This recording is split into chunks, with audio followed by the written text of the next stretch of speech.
शोध का अर्थ, प्रकार एवं आवश्यकता। शिक्षा, मनोविज्ञान तथा समाजशास्त्र ऐसे व्यवहारपरक विज्ञान हैं। वैज्ञानिक विधियों द्वारा ही अनेक प्रकार के शोध कार्य किए जाते हैं। ऐसी विधियों द्वारा लिए गए शोध कार्यों को वैज्ञानिक शोध कहते हैं। वैज्ञानिक शोध क्या हैं, इस पर चर्चा करने से पूर्व ये जान लेना आवश्यक है कि विज्ञान किसे कहते हैं एवं वैज्ञानिक विधि क्या है। विज्ञान सामान्यतः दो दृष्टिकोणों से मिलकर बना है: स्थिर दृष्टिकोण स्टैटिक व्यू, गतिमान दृष्टिकोण डायनेमिक व्यू।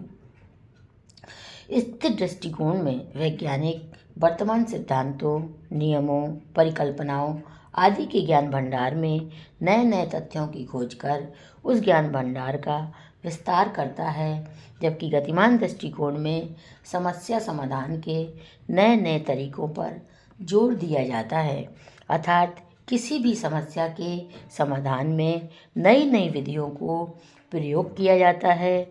ये विज्ञान का क्रियाशील पक्ष है।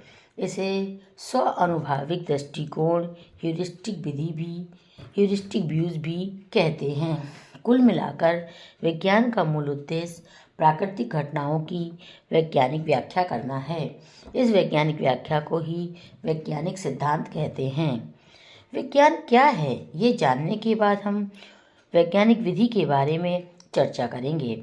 वैज्ञानिक विधि उस विधि को कहते हैं जिसमें किसी भी विषय वस्तु का अध्ययन नियंत्रित परिस्थितियों में किया जाता है तथा उससे प्राप्त परिणामों का वैध एवं विस्तृत सामान्यीकरण किया जाता है।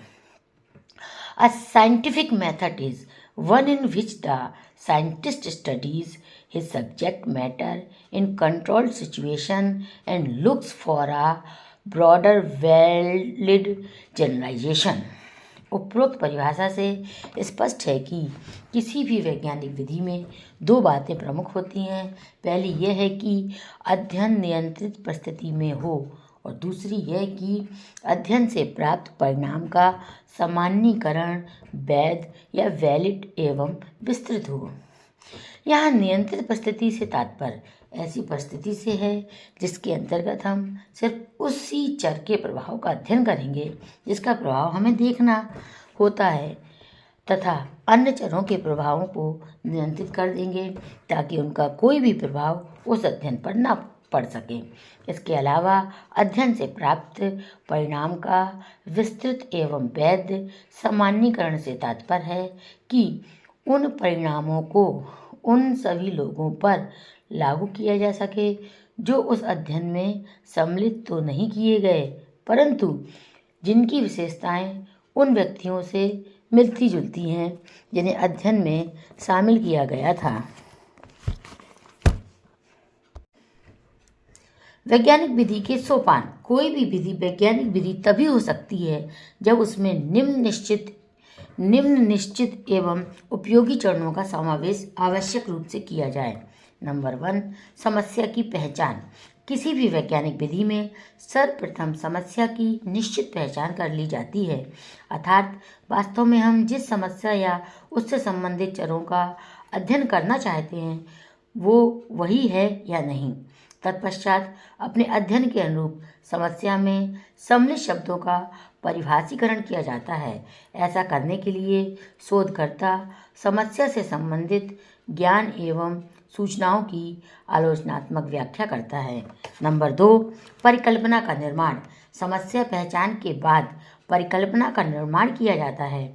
किसी भी समस्या की परिकल्पना उसका संभावित समाधान होती है। नंबर 3, निगमनात्मक चिंतन डिडक्टिव रीजनिंग द्वारा परिकल्पना एक आशय तक पहुंचता है।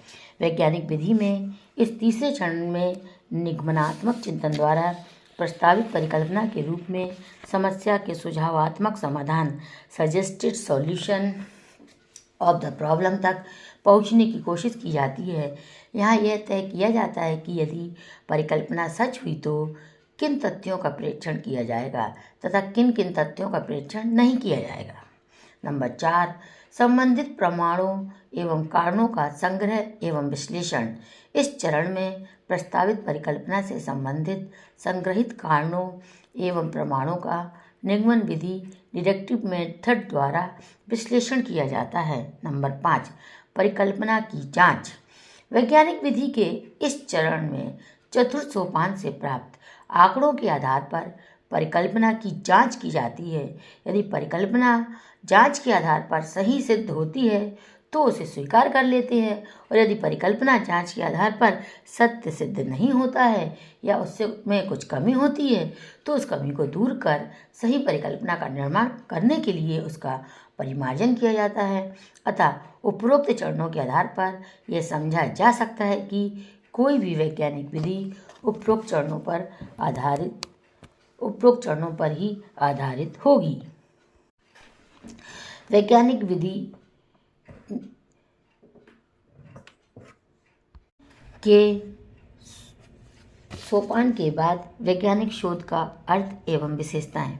जब किसी समस्या या प्रश्न को क्रमबद्ध एवं वस्तुनिष्ठ ऑब्जेक्टिव ढंग से सुलझाने का प्रयास किया जाता है तो इस क्रिया को ही वैज्ञानिक शोध कहते हैं।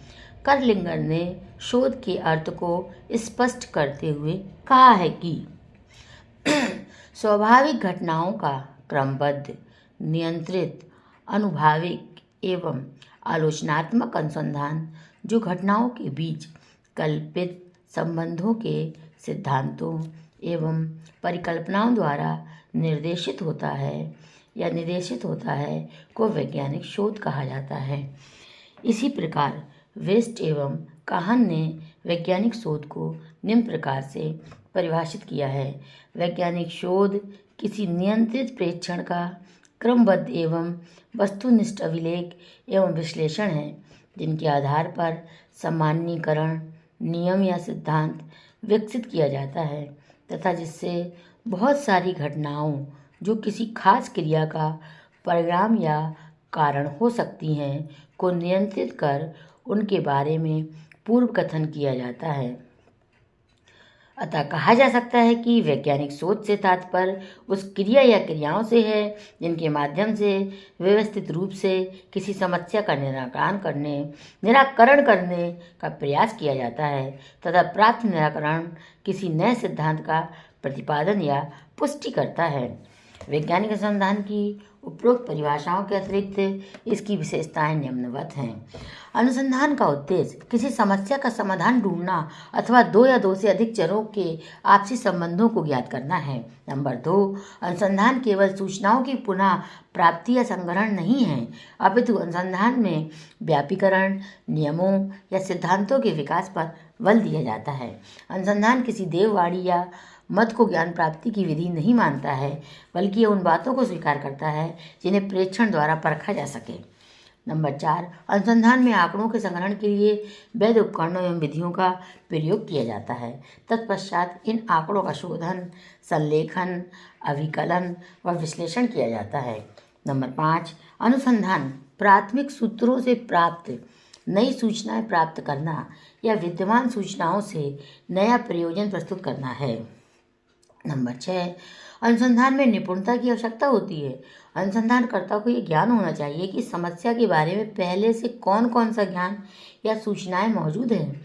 वह संबंधित साहित्य का अध्ययन करता है, उसे सभी पारिभाषिक शब्दों, धारणाओं और तकनीकी कुशलता का पूर्व ज्ञान होता है ताकि वह संकलित सूचनाओं एवं आंकड़ों का विश्लेषण कर सके।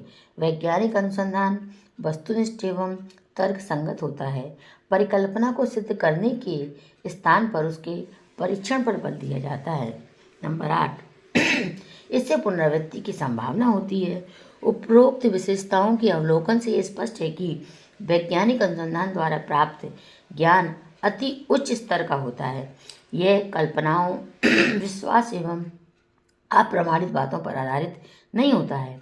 ऐसे ज्ञान अर्जन के लिए अनुसंधानकर्ता को अपनी विद्वता पर विकास करना व सही प्रेक्षण व कर्मठता का परिचय देना चाहिए।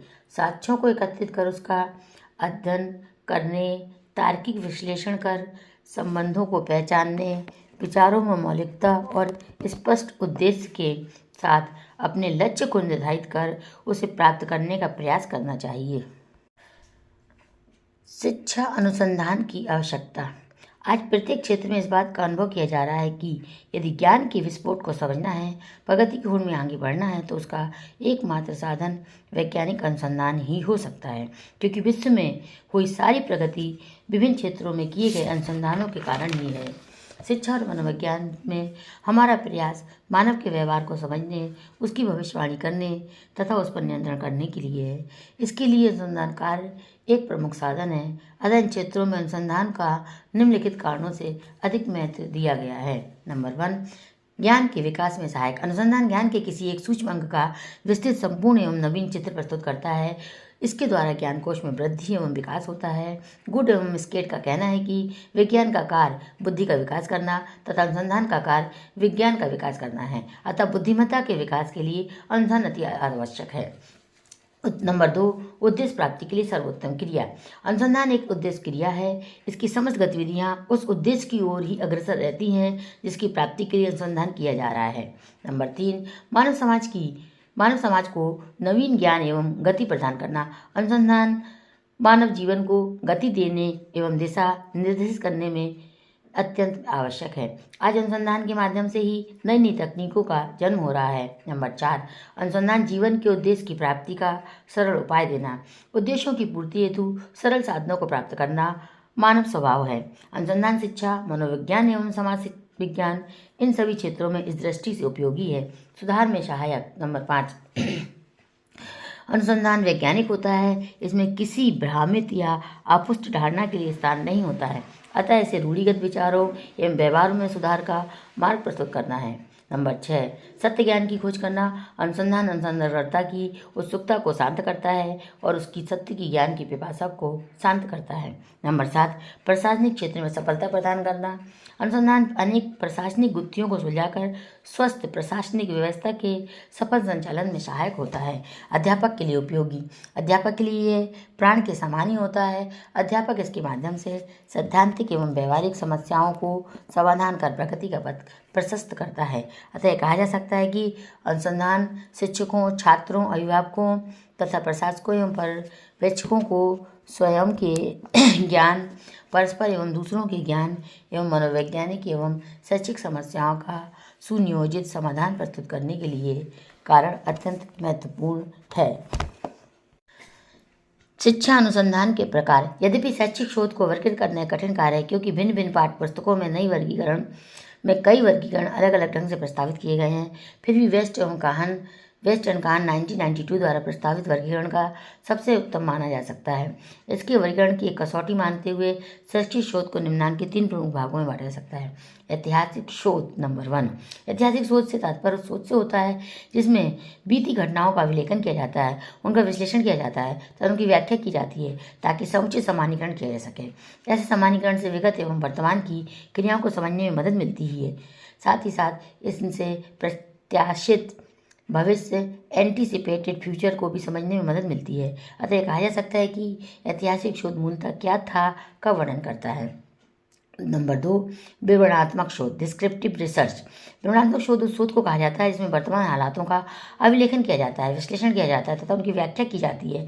ऐसे शोध में अपरिचालित चरों, नॉन मैनिपुलेटेड वेरिएबल के बीच मौजूद संबंधों का विश्लेषण किया जाता है। इसे अप्रयोगात्मक या सहसंवादात्मक शोध, नॉन एक्सपेरिमेंटल और कोरिलेशन रिसर्च भी कहते हैं। ऐसे शोध में मूल रूप से व्हाट इज का वर्णन किया जाता है। प्रयोगात्मक शोध। Number 3, experimental research. प्रयोगात्मक शोध उस शोध को कहा जाता है जिसमें कुछ चरों को नियंत्रित किया जाता है, कुछ चरों को परिचालित किया जाता है एवं किसी अन्य चर को उसके पड़ने वाले प्रभावों का अध्ययन किया जाता है। अतः ऐसे शोधों में मूलतः इस बात का अध्ययन किया जाता है कि चरों को नियंत्रित करने एवं उनका परिचालन करने का क्या होगा। निष्कर्ष। विज्ञान के अर्थ को मूलतः 2 दृष्टिकोणों से समझा जा सकता है, स्थैतिक दृष्टिकोण तथा गत्यात्मक दृष्टिकोण। वैज्ञानिक अपने क्षेत्र की समस्याओं का अध्ययन करने के लिए किसी वैज्ञानिक विधि का चयन करते हैं। सामान्यतः वैज्ञानिक विधि से तात्पर्य उस विधि से होता है जिसके द्वारा वैज्ञानिक अपने विषय वस्तु का अध्ययन करता है, एक नियंत्रित परिस्थिति में करके वैध सामान्यीकरण करता है। वैज्ञानिक शोध का महत्व शिक्षा एवं मनोविज्ञान में महत्वपूर्ण है। किसी भी स्वाभाविक घटना का क्रमबद्ध, नियंत्रित एवं आलोचनात्मक अनुसंधान जो घटनाओं के बीच कल्पित संबंधों के सिद्धांतों एवं परिकल्पनाओं द्वारा निर्देशित होता है को ही वैज्ञानिक शोध कहा जाता है। वैज्ञानिक शोध के प्रकार के बारे में भी बताया गया है। धन्यवाद।